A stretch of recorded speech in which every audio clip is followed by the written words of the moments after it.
एक दिन गौतम बुद्ध अपने शिष्यों के साथ एकदम शांत बैठे हुए थे। उन्हें इस प्रकार बैठे हुए देख शिष्य चिंतित हुए कि कहीं वह अस्वस्थ तो नहीं है। एक शिष्य ने उनसे पूछा कि आज वह मौन क्यों बैठे हैं, क्या शिष्यों से कोई गलती हो गई है। इसी बीच एक अन्य शिष्य ने पूछा कि क्या वह अस्वस्थ हैं, पर बुद्ध मौन रहे। तभी कुछ दूर खड़ा व्यक्ति जोर से चिल्लाया, आज मुझे सभा में बैठने की अनुमति क्यों नहीं दी गई है। बुद्ध आंखें बंद करके ध्यान मग्न हो गए।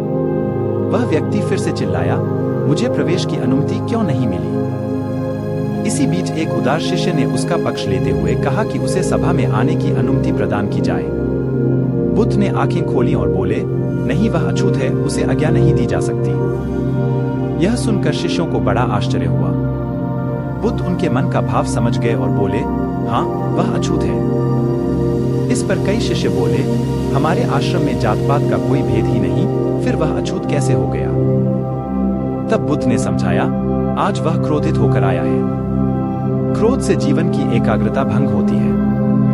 क्रोधी व्यक्ति प्राय मानसिक हिंसा कर बैठता है, इसलिए जब तक वह क्रोध में रहता है तब तक अछूत होता है। इसलिए उसे कुछ समय एकांत में खड़े रहना चाहिए। क्रोधित शिष्य भी बुद्ध की बातें सुन रहा था। पश्चाताप की अग्नि में तप कर वह समझ चुका था कि अहिंसा ही मनुष्य का महान कर्तव्य व परम धर्म है।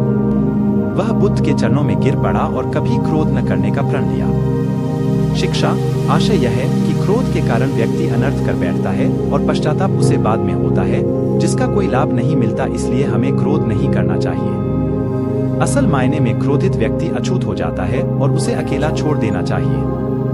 क्रोध करने से तन, मन और धन तीनों की हानि होती है। क्रोध से ज्यादा हानिकारक कोई और वस्तु नहीं है। तो दोस्तों, आप इस कहानी से क्या सीखते हैं, कमेंट में बताएं। अगर आपको यह वीडियो पसंद आया हो तो इस वीडियो को लाइक करें और चैनल को सब्सक्राइब करें। धन्यवाद।